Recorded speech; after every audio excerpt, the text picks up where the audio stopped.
I love how I don't even bother asking if these things are stories, you know? There's just no pretense. There's just, no, it's not a story. Alien is a terrible attempt at a story, and I never realized it until the grand unified theory of storytelling.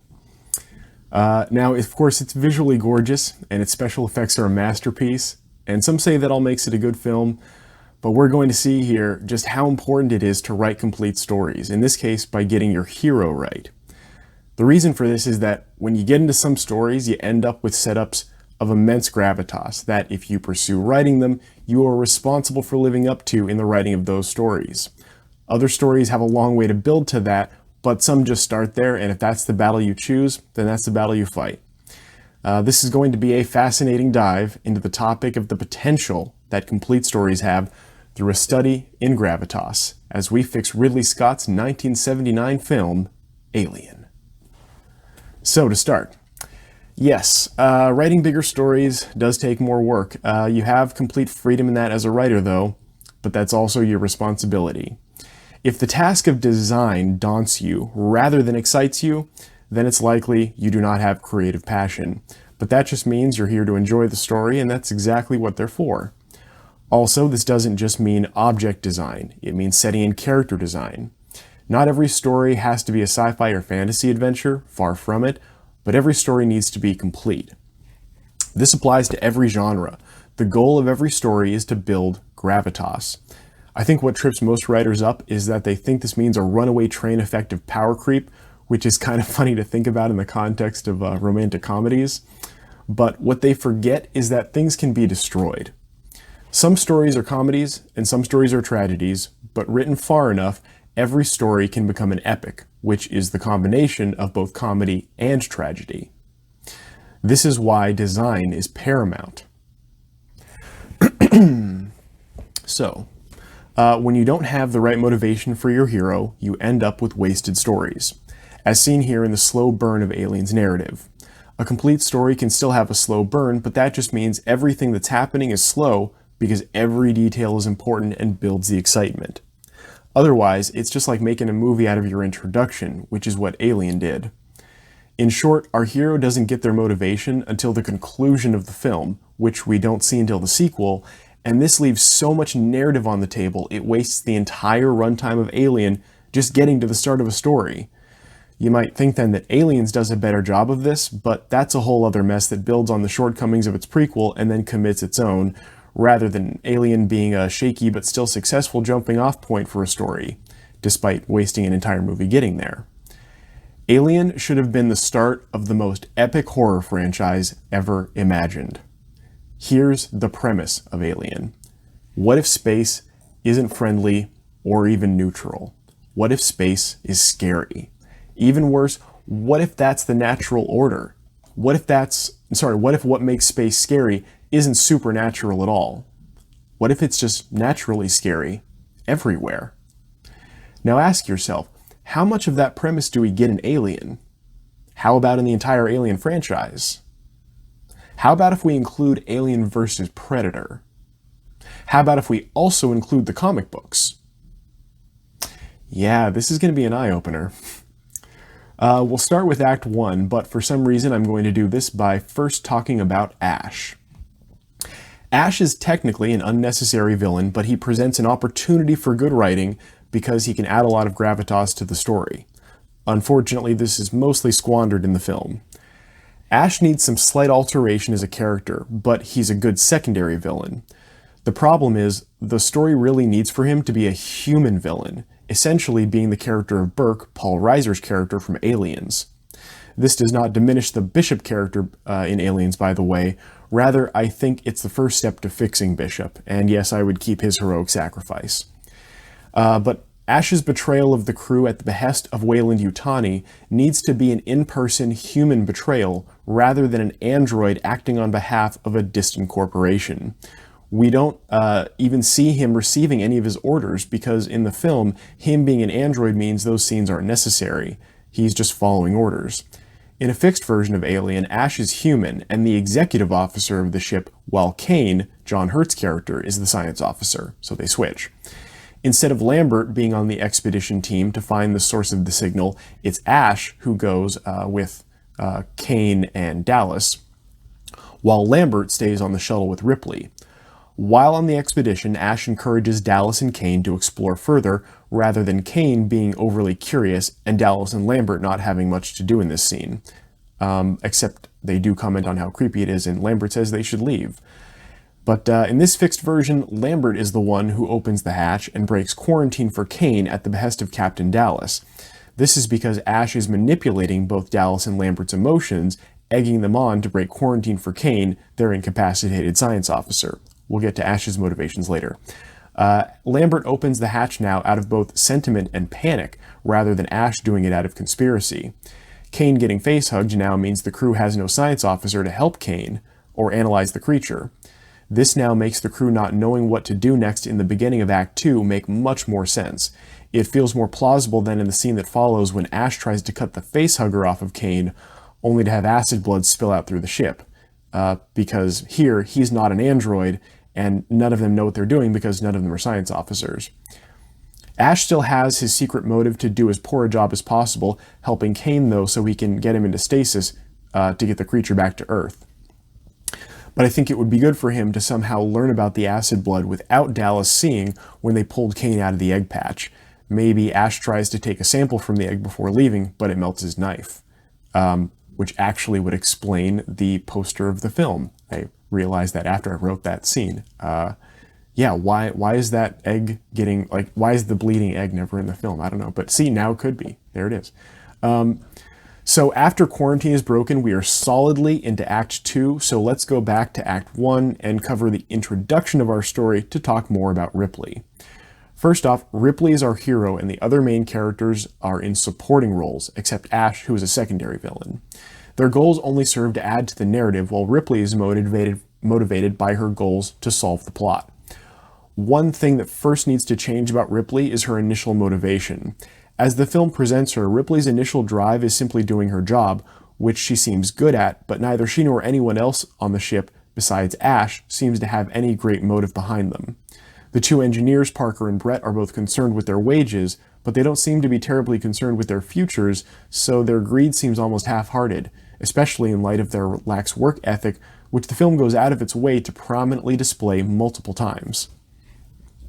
Ripley should be the young driven one, as the scene does present her as striking out into space, having made warrant officer before she turned 30. It's strange that she doesn't seem to express any of this professional ambition during the film except in her knowledge and operating of the ship. Also, the original film basically has Ripley with no motivation until the end, but here, her motivation can start as one thing and evolve with the plot into a new motive. So here's how to fix the intro. The tracking shots in the ship are instead tracking the ship picking up the alien signal, lighting up different sections and panels throughout until it starts spitting out data on the monitor and starts the process of waking up the crew. Tracking shots that tell us nothing except what the ship looks like with no other information except where, and I guess you can imply some function, but that's wasting the shot. We need to see that where happening. We need to see those functions in action. And of course, it should be explicit that the ship is receiving a signal and it's processing it. And we should see all the little things happening from the antenna all the way down to the crew being woken up. So now, the mission they receive should be optional instead of in the movie where it's mandatory. But Ripley here convinces everyone to accept the mission because it could genuinely be an alien signal based on her analysis as a communications warrant officer. Here we can see her expertise in communications and professional ambition on display. She's not arrogant, but she is driven, and we see that in her sensibilities and rapport with the crew. After the crew accepts the mission, Ash, as the executive officer, does his necessary reporting back to Weyland-Yutani using Mother, and he gets a mission reply that says the corporation will offer bonuses to him for each preserved alien sample he can bring back. He accepts the mission, but says to himself that he might only get Kane to bring back some microbes at best, or maybe he'll get a decayed piece of scrap from some artifact that's thousands of years old. He wishes there was a bigger bonus so he could get out of this dump. Later, during the expedition, when he first sees the derelict, he sees dollar signs and starts encouraging Dallas and Kane to explore further in. When Kane ends up with an alien stuck on his face, Ash feels like he's hit the jackpot. The scene then plays out at the hatch, where his manipulation of the crew gets Lambert to break quarantine for Kane and Dallas to sanction this. Now we're solidly into Act 2, and I'm realizing I'm doing what I didn't want to do with Raiders of the Lost Ark, and I'm having to rewrite Alien. Enjoy, I guess. Anyway, after he gets back on board and updates Mother on the mission brief, Mother gives Ash a new mission directive that says Weyland-Yutani will now pay some absurd amount of money if Ash can bring back the alien life form preserved, other crew expendable. Ash comments he could almost buy his own refinery for that amount, and accepts the new mission parameters. The screen immediately shows his bank account increase with an initial deposit, and he wonders out loud what would have happened if he'd rejected the new parameters.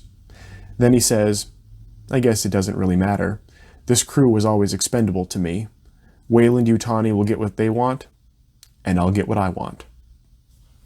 The next part of the film basically plays out the same, with Brett dying first, the crew discovering the creature is using the air ducts, and then Dallas dying in the air ducts. One thing different, though, is that Ripley is dealing with the increasing guilt she feels at the loss of Kane and then Brett. This doesn't stop her from knowing what's right, though, and when Dallas dies, she takes charge. Then we get to the next major story fix. In the original film, Ripley is correctly adamant about killing the creature and motivates the crew to try this. After Dallas's death, though, with Ripley now in command, she convinces the crew that they need to both kill this alien and that they have a responsibility to warn humanity about it, as well as planet LV-426. There were hundreds of eggs on the derelict, so even if they don't get out of this alive, they need to warn others. The remaining crew agrees. Here we see Ripley go from being motivated by the ambition to advance her career, to having to work through guilt, to being motivated by a responsibility to save humanity. This is much better than how her character is depicted in the original film. When she goes to send out a transmission to warn everyone about their situation, though, this is when Ash attacks, so word doesn't get out. The crew, or what's left of them, kills Ash to save Ripley, and then they discover his betrayal by looking through his mission logs. There's no scene where Ash's head is on Ash's android head is on the table, but Parker does get covered in blood, and Ripley is largely relieved of her guilt. She replaces it with new raw determination. So now this story is really starting to sell the horror as a threat to humanity. We're getting to see what it's like when humanity discovers something nasty in a dark corner of space, and also that the internal threat of human betrayal is very real, as well as the knowledge that this is just the beginning of the horror humanity faces as they venture further out into space. Without time to send out a new transmission and a small enough crew now that they can all fit in the shuttle, Parker, Lambert, and Ripley all prepare to leave the ship and have it self-destruct with the creature on board. Parker and Lambert can die as they do in the original film, but you should do more with them before they die, with them helping Ripley, especially now because it would add to the gravitas of Ripley's new motivation to save humanity. Their selfless sacrifice adds more weight and justification to Ripley's actions. They know what's at stake, and they know what they're fighting for. They know Ripley will get the message out if she lives, and the audience gets to see that determination. The ending of Alien is perfect and otherwise doesn't need to change, except Ripley setting up her shuttle's beacon with her message for whoever finds her before she goes in stasis. So now for the autopsy. So I said this would be a study in gravitas, and the fixes we applied leave us with a truly epic space horror story in which humanity discovers how predatory an alien species can be, and that they are both woefully unprepared and heading straight into the abyss with all the haste of humanity's most corporate greed. What needed fixing was establishing a starting motivation for the hero the film clearly establishes but never sets up. Our fixed version both establishes her as a hero and has her become the hero. The secondary villain of Ash also needed fixing, because while he does add a greater depth to the story, his character was severely lacking in delivering that depth through his design and narrative. I didn't talk at all about the monster because there's nothing much to talk about. It's a good monster. Also, they did a very good job with their suspenseful ending. The space jockey, I think, is a bit of a design mistake, and I might say more about it one day, but it's not a big thing. Just another shoddy employment of a shoddy deployment of a story device, in this case as a matter of exposition. They just needed to design that scene better, and I think it starts with making the space jockey closer to human size. So it's, yeah, not a big thing. But otherwise, that's it. Alien is not a story, but I just fixed it. Hope you enjoyed. See you in the next one.